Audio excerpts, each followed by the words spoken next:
All right, well, welcome everyone. This is Percy from Percy's Hardware, and it's Tuesday, so we're doing Tuesday's tips from Percy's Hardware. This week we're going to be discussing pellet stove safety operation. Somebody suggested in one of the other posts that we did that we would do wood stove safety. I don't own a wood stove, but I do have a pellet stove, and there's some similarities, so we can go over a couple of those things. And we're going to kind of tear my stove apart, and I'll discuss a few things that are important to know and things that I've discovered with my stove over time. So yeah, we're gonna get to that. All right, so pellet stove. It burns wood pellets. My preference is 100% softwood pellets. My particular stove has a hopper that'll hold 3 40-pound bags. I like the softwood pellets. Some people think, well, in a wood stove, you want to burn hardwoods because it lasts longer. In a pellet stove, it's different because this stuff's all compressed down into a pellet. It has a certain feed rate. I've actually discovered that I actually put marks on the wall every time I put pellets in my pellet stove. That's where this cardboard is here behind it. And I've discovered over the years that I burn less and it's a cleaner burn. So I have less ash in my stove, and actually in this stove, which is going to be a little bit hard to see, if I open the side panel, if I destroy this side panel, yeah, there's a good way to do it. In behind here is a couple different traps that we vacuum out every season. Actually, I have to take bolts out to do it. And but they recommend, I think this particular company that manufactures this stove recommends once every ton. I tend to do it once a year just because I only have so much time to do these things. So I found that I get a lot less ash in my stove when I do that. There it is. And then the other thing with my stove is it has 2 augers. So one auger feeds out of the hopper, and then after that it drops into another auger and it burns at the end of the auger. A lot of other pellet stoves, they'll drop into a burn pot. So this is going to be a little bit dusty. We'll pop this open. This is the inside. Obviously, because I just opened the door. That was a genius thing to say. Here we go. So yeah, this is the inside. And this in here, I got a light on my hat. Maybe that'll help show things. This in here is the auger. So the auger pushes the pellets out. And then if you look, this is kind of dusty. There's all these little tiny holes down here. So there's actually a fan that takes air from outside, blows in through these holes to help keep the pellets ignited. Without that fan, they just sit there and smolder. They wouldn't burn. So yeah, that's that part of it. The first step for me cleaning my pellet stove, you can see all the ash and how dusty it is. The first step is actually, I have a plate up above that I pull down, and you can see there's a fair amount of ash in here. One thing that I love I did, and it was actually by necessity, behind the stove there's a cement section, a cement footer that holds the building up. I couldn't drill through that easily, so I put my stove up on blocks, and in so doing that, it actually makes it way easier to clean, because this swings completely out of the way and I'm not ground level hunkering over that much more to do it. So I just unscrewed that wing nut and opened that door.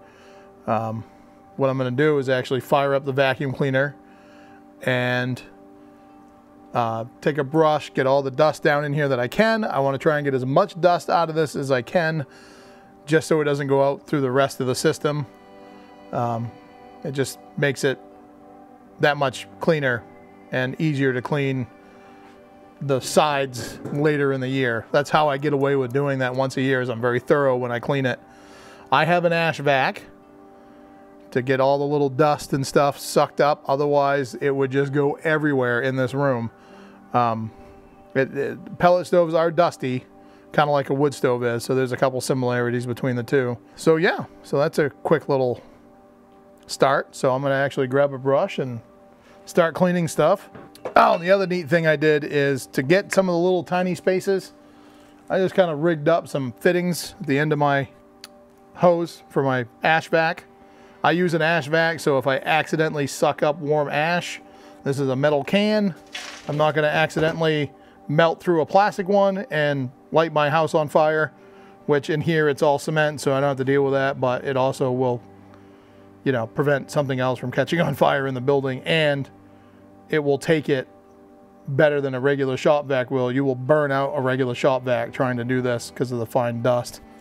So yeah, just made this little hose, just kind of stick it in here, a little bit of tape, nothing pretty, but it works, and this is flexible. So when I do a really fine cleaning at the beginning of the season, I can access things that I wouldn't be able to with this giant hose. So that really comes in handy.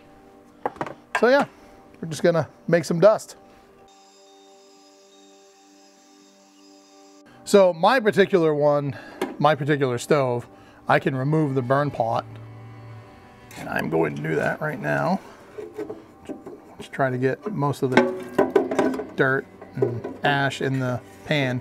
You know, one thing I forgot to mention that's very important is you want to make sure your stove's nice and cool before you start doing this, or you're going to burn yourself everywhere. So something to keep in mind. It's nice to have a secondary source of heat, so when you have to shut this off for a few hours, or however long you have to, depending on how big your stove is, you know, you're not going to freeze while you're waiting for that to work. So this comes off. Just trying to get, actually I should put this back before I do that. It's not too dirty, so I'm going to slide this back up in here.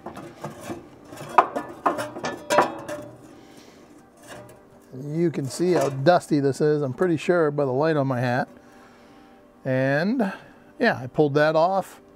I'm going to vacuum all this out now. I'm going to pull this out, and we're going to cut to that next. So on this particular stove, I get a little bit of creosote is what I think it is built up on this. So I usually take a couple seconds and just try and scrape off anything I can. I just found that it makes it easier for the operation of the stove, and feel like if it's not supposed to be there, I'm going to clean it off. Again, very important that your stove's been cooled down before you do this. And I also vacuumed all around this, trying not to touch the glass, because this is a ceramic glass. Very expensive. You don't want to have to replace it. So I'm just trying to get, there's a wash system, or what they refer to as a wash system, I believe. And that is allowing airflow to go around this glass to help try and keep it clean. As you can see, it doesn't work entirely. And if you burn a cheaper quality pellet, this will turn black way faster. It's been about a week for our stove, and we haven't been running it on high, so this is still relatively clean compared to what it normally would be at the end of the week. In the height of the season, I will burn 3 to 4 bags a day of wood pellets. This time of year, I'm probably burning 1, maybe 2. But it is currently heating my entire store, which this stove is not designed to do, because my store is 5,000 square feet. And this unit is not designed to do that. This is putting out 65,000 BTU, and hopefully that scraping sound isn't horrible. So yeah, so I'm gonna stick this back together. I got all I can off of that, so I'm gonna put this back on this. Make sure it's nice and tight up against the stove. I'm gonna latch it back down so it gets a nice tight air seal around it so the air blows up through these holes. And then I'm going to go outside and dump out the ash pan and wash this. And another important thing that I do every time, and we'll have to go outside to take a look at this, is I run a brush up and down the chimney. That saves a lot of headaches later on as far as keeping that clean. You don't really have to do it every time. I got in the habit of doing it every time, so if I have a particular week that it's freezing cold and I can't get to it, at least I know I've tried to do it every time and it's not building up too much. So that's why I do it every time. And everyone's setup's a little bit different. Some people's stoves just go right through the wall and they just dump out. So you don't have to do as much cleaning as far as that goes, but mine goes up because I need to be so many feet away from that door so smoke and bad stuff doesn't come back in the building. All right, so instead of buying the official air inlet kit, I kind of made my own out of stovepipe, and I duct taped a piece of screen over the outside of it. Probably not the fanciest looking thing, but it's a hardware store, so I'm not really concerned about things looking fancy. The pellet stove comes out of this metal Vestas double wall pipe. There's a thimble that comes through the wall, so there's actually another air gap around that, so there's like a triple layer of protection. I've already removed the screw that holds the plug in the bottom of the T, so this will be a pretty good explanation of why I take the time to clean this every week. I'm going to set this right up here.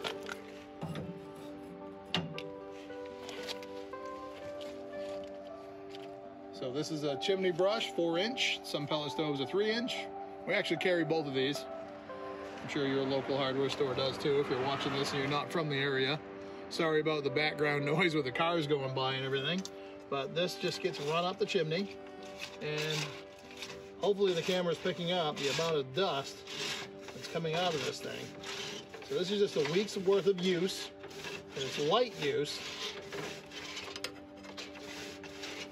And I try and catch the majority of it in a pan because my standby generator is really close to this. Not really close, but close enough that I don't want, when it runs, to suck up the dust. So I try to keep that at a minimum.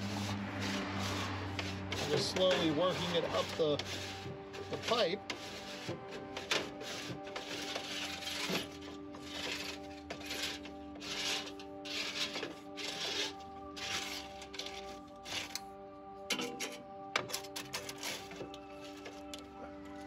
I'm getting out what I can.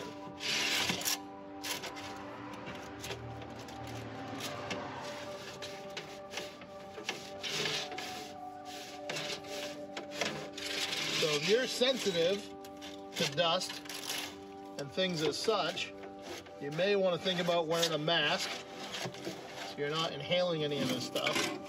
Probably everyone should. I probably should be. Probably find out this will kill me someday. And not a ton in there, but there's a pretty good amount of dust. And like I said, this is a really light week of use, so that's why I take the time to do that every week. I'm going to put the ash pan back in, so that's in a secure place. Close this up.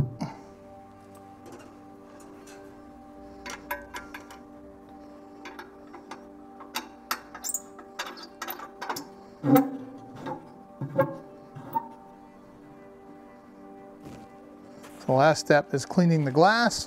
I use this regular glass cleaner. I know they recommend certain ones, but I found that this works okay. I've been doing this probably 7 years now at least for this stove. You just try not to scratch the glass, so I always get a good wad of paper, and I don't really want it going everywhere, so I kind of just spray the paper towel itself so it doesn't go everywhere, get all over the side of the stove, and just kind of work it in there. I think probably what helps is I'm actually kind of rubbing some of the ash into itself. So maybe that's kind of scrubbing the glass clean. And again, this may not be exactly how they recommend doing it. It's worked for me. I'm no expert though, so you decide for yourself.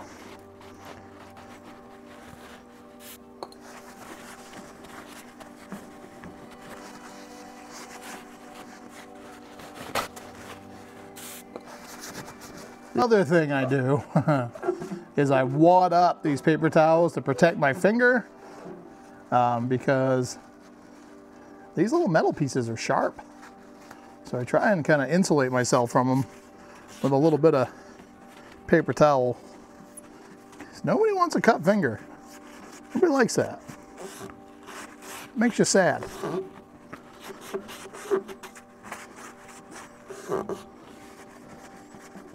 Yeah, that's kind of the worst of it. For this demonstration, that's probably good enough.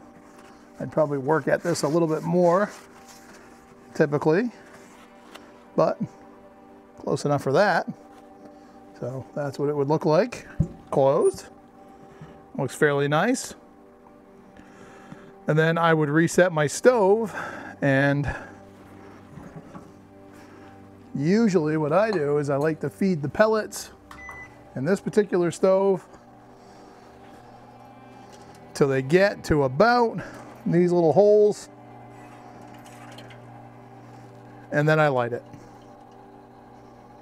That's how I would typically do that. I actually light mine. My igniter failed a while ago. Drop the microphone. I only clean this once a week. I don't shut it off in between as a rule. So I just light it with something that doesn't want to light. There it is. I light it with a torch, typically. And again, remember, do it when it's cold. All right, so back to you, Percy. So now that we're nice and warm, we're gonna go back to the items of the week. We'd like to show a couple of random things that you would not necessarily find at a hardware store. This week, we're gonna be showing you some unique house keys. We have two different types. Well, we have a bunch of different types of them, but they fit two different types of key blanks. One is an SC1 key blank, which Solange Locks uses a lot, which I hope I'm saying that right. Solange, something like that. And the other one that I can pronounce is Kwikset, which is a KW1 blank. And those are your two most common house locks. So we do have a pretty neat selection of keys that stand out. You can tell them apart pretty easily. So yeah, that's one neat thing. And then the other neat thing that you may not expect to find at a hardware store is some convenience things. Tylenol. That could be important Monday morning after a long weekend. And here's another random thing. We have some other items, but this could be a pretty important one if you're having a bad day. Yeah. So yeah, a couple other, we have some other things similar to that. Chapstick, hand lotions, anti-monkey butt, which I've done a video on that in the past on Facebook like a while ago. But yeah, so those are some other neat things that we offer. We appreciate everyone taking the time to stop and watch these goofy little videos. They're not scripted. Just kind of come up with something 10 minutes before we do them, and shazam, here we are. So thanks for coming by, and hope everyone has a great afternoon, night, evening, morning, whatever it is to you. Make it a great one. Enjoy it.